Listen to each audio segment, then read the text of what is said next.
अस्सलाम वालेकुम स्टूडेंट्स, उम्मीद है आप सब खैरियत से होंगे। आज हम चैप्टर नंबर 6 के न्यूमेरिकल स्टार्ट कर रहे हैं और 6.1 की स्टेटमेंट पढ़ते हैं पहले न्यूमेरिकल की। वो क्या कह रहा है? अ spring is stretched 20 millimetre by a load of 40 Newton. कि एक स्प्रिंग है और उसके साथ लोड लगा हुआ है, कोई भी मैस लगा हुआ है, उसको कितनी फोर्स से हम खींच रहे हैं 40 न्यूटन से, और उसके अंदर कितना वो डिस्टेंस कवर कर रहा है 20 मिलीमीटर।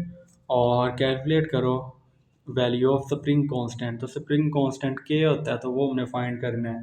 आगे वो क्या कह रहा है? If an object causes an extension of 16 millimetre.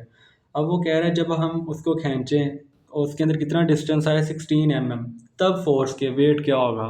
Wait कह लो या फोर्स कह लो, फोर्स को हम वेट के इक्वली रखते हैं। तो इसको हम करते हैं सॉल्व। सबसे पहले यहाँ पे डायग्राम देख लो, मैंने बनाई हुई है। ये स्प्रिंग के साथ मैस है और इसको लोड को खींच रहे हैं 40 न्यूटन से, और इतना इसके अंदर एक्सटेंशन आ रही है और के हमने फाइंड करना है। तो ये हुक्स लॉ का क्या फार्मूला है? एफ इज इक्वल टू के एक्स, यहाँ पे वो यूज़ होगा।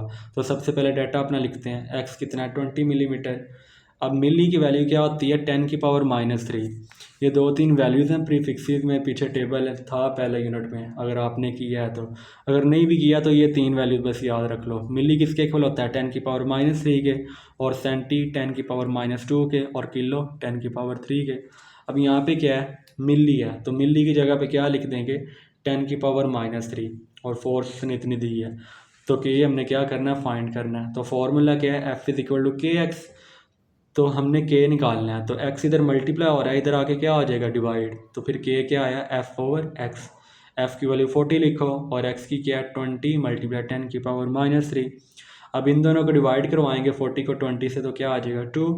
और ये 10 की पावर नीचे माइनस में है, ये हमने रूल पढ़ा था मैथ में भी।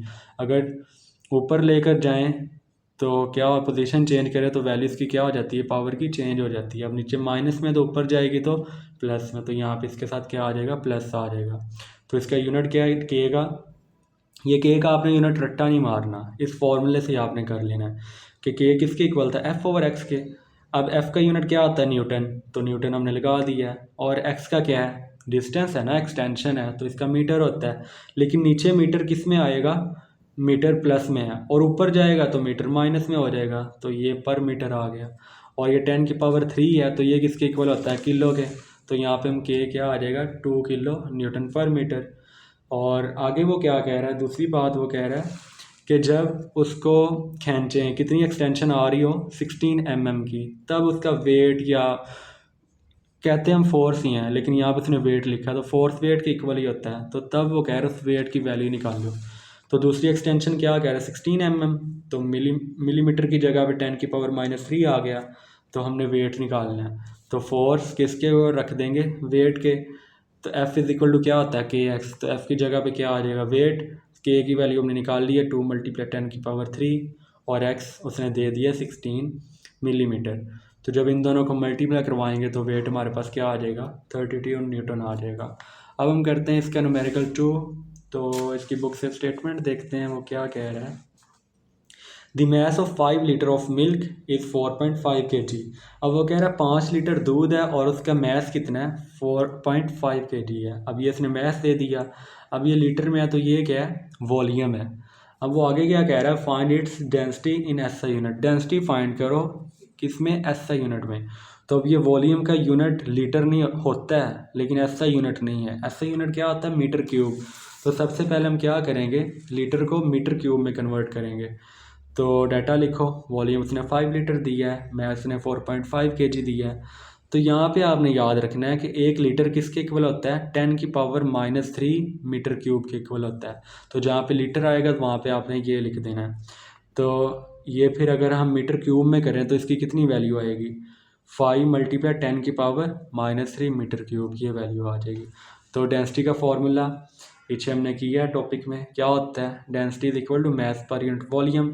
तो मैस की वैल्यू पुट करो 4.5 और वॉल्यूम की करो 5 मल्टीप्लाई 10⁻³ अब इन दोनों को डिवाइड करवाएंगे तो क्या आ जाएगा 0.9, और 10⁻³ नीचे है माइनस में, ऊपर जाएगी तो प्लस में आ जाएगी, ऊपर जाएगी तो प्लस में आ जाएगी। तो इसका यूनिट क्या आएगा डेंसिटी का? केजी मीटर पर क्यूब। अब ये ऐसा यूनिट में है, इसको भी आपने रट्टा नहीं मारना। अब फार्मूला देखो, मैस का यूनिट क्या होता है केजी हमने लिख दिया, और वॉल्यूम का क्या यूनिट है, मीटर क्यूब है। नीचे प्लस में, अगर ऊपर जाएगा तो किस में हो जाएगा, माइनस में, तो ऊपर जाके ये मीटर पर क्यूब हो जाएगा। तो ये इसका डेंसिटी का आंसर आ गया।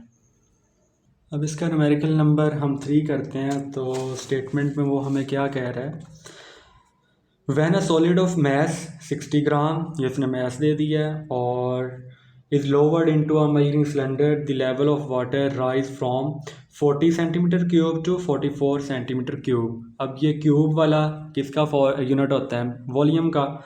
अब उसने 2 वॉल्यूम दे दिए हैं, 40 से लेकर 44 तक उसने रेंज दे दी है। इसको V1 कह देंगे, इसको V2 कह देंगे, और फिर वो हमें क्या कह रहे हैं, डेंसिटी फाइंड करो। तो डेंसिटी का फॉर्मूला क्या पता है हमें, मैस पर यूनिट वॉल्यूम होता है। तो सबसे पहले हम डाटा लिखते हैं, मैस कितना है, 60 ग्राम। अगेन हमने यूनिट जो लेना है ना, वो ऐसा यूनिट में ही लेना है। तो ग्राम को किस में करेंगे, केजी में। तो केजी में करने के लिए 1000 से डिवाइड करेंगे। तो इसको कैलकुलेटर पे करोगे तो हमारे पास 0.06 केजी मैस आ जाएगा। और वॉल्यूम 1 कितना है, 40 सेंटीमीटर क्यूब। वॉल्यूम 2 कितना है, 44। तो वॉल्यूम डेंसिटी का क्या फार्मूला है, मैस पर यूनिट वॉल्यूम। लेकिन वॉल्यूम उसने 2 दिए हुए हैं, तो फिर क्या करेंगे, जो 2 रेंज उसने दी हैं, V2 बड़ी वाली को छोटी में से, छोटी वाली को बड़ी में से माइनस कर देंगे। तो V2 कितना है, 44 माइनस 40, इन दोनों को माइनस करेंगे तो हमारे पास 4 सेंटीमीटर क्यूब आ जाएगा। अब अगेन वॉल्यूम का यूनिट क्या होता है, मीटर क्यूब, लेकिन यहाँ पे क्या आ गया, सेंटी। तो सेंटी को हमने ख़त्म करना है यहाँ से।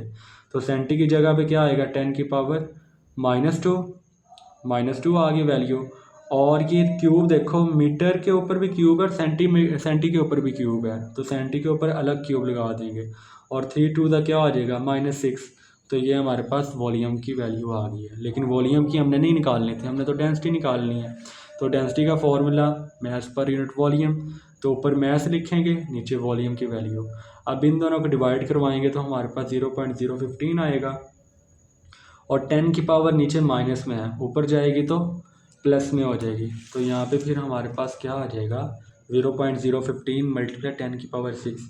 अच्छा, यहाँ पे अगर कैलकुलेटर पे ये सारा करोगे ना, तब भी यही आंसर आएगा आपके पास। तब आ जाएगा 15,000 आ जाएगा। तो इसको आप अलग से किलो भी लिख सकते हो, 15 मल्टीप्लाई 10 की पावर 3। अगर ऐसे करना है तो ऐसे भी कर लो। ऐसे क्या है, ये 6 आ गया, तो पॉइंट आपने इधर लेकर जाना है। तो 3 डिजिट इधर जाएगा तो पावर क्या आ जाएगी, 10 की पावर -3। तो अब ये बेस सेम है, तो इनकी पावर्स क्या हो जाएंगी, ऐड। तो -3 + 6, तो ये क्या आ जाएगा, 10 की पावर 3। और ये 15 वैसे ही आ जाएगा। आप कैलकुलेटर से कर लेना, ये इतना खपने की नहीं ज़रूरत। कैलकुलेटर से करना, सिंपल आंसर आपके पास आ जाएगा। कैलकुलेटर करोगे ना, ये वाला आएगा, तो आप इसको ऐसे किलो में 10 की पावर 3 में कर लेना। तो अब हम करते हैं इसका न्यूमेरिकल 6.4। तो इसकी बुक से स्टेटमेंट देखते हैं कि वो हमें क्या कह रहा है। 6.4 में कह रहा है, a block of density 8 multiply 10 की पावर 3। ये उसने डेंसिटी दे दी है एक ब्लॉक की, और उसका वॉल्यूम उसने दिया है 16 सेंटीमीटर क्यूब। और हमें वो क्या कह रहा है कि इसका मैस फाइंड करो। तो हम इसको सॉल्व करते हैं अपने रजिस्टर पर। तो डेंसिटी उसने कितनी दी हुई है हमें, 8 मल्टीप्लाई 10 की पावर 3, और वॉल्यूम कितना है, 60 सेंटीमीटर क्यूब। अब अगेन यूनिट को हमने किस में करना है, SI यूनिट में। तो सेंटी को ख़त्म करेंगे, सेंटी की जगह पे क्या आ जाएगा, 10 की पावर -2। अब ये क्यूब इसके ऊपर भी अलग लगाएंगे, तो ये 3 2 का क्या आ जाएगा, -6। तो वॉल्यूम हमारे पास क्या आ गया, 60 मल्टीप्लाई 10 की पावर -6 मीटर क्यूब। फाइंड हमने क्या करना है, मैस फाइंड करना है। तो अगेन डेंसिटी है, वॉल्यूम है, मैस है। तो ये कौन सा हमने फार्मूला पढ़ा है, डेंसिटी वाला। तो डेंसिटी किसके इक्वल होता है, मैस पर यूनिट वॉल्यूम। लेकिन हमने वो मैस निकालना है, तो वॉल्यूम इधर डिवाइड हो रहा है, इधर जाके क्या आ जाएगा, मल्टीप्लाई। तो मैस किसके इक्वल आ गया, रो मल्टीप्लाई बाय वॉल्यूम। तो रो कितनी है, डेंसिटी को रो कहते हैं, और इसका सिंबल है ये। तो इसकी वैल्यू कितनी है, 8 मल्टीप्लाई 10 की पावर 3, और वॉल्यूम की ये वैल्यू है। अब इन दोनों को मल्टीप्लाई करवाएंगे तो 480 आ जाएगा। और ये बेस सेम है, तो पावरें ऐड हो जाएंगी। तो यहाँ से 10 की पावर -3 आ जाएगी हमारे पास। तो इसको -3 है, तो इसको पीछे लेकर जाएंगे 3 डिजिट। अब माइनस है ना, तो पीछे लेकर जाएंगे पॉइंट 1 2 3, तो यहाँ पे हमारा पॉइंट आ जाएगा। तो ये मैथ्स 0.48 kg हो जाएगा। अगर ऐसे भी आप कैलकुलेटर पे लिखोगे ना फुल ब्रैकेट ऐसे डाल के प्रॉपर, तो तब भी आपका यही आंसर आएगा। तो जैसे आपको अच्छा लगे आप इसको कर लेना।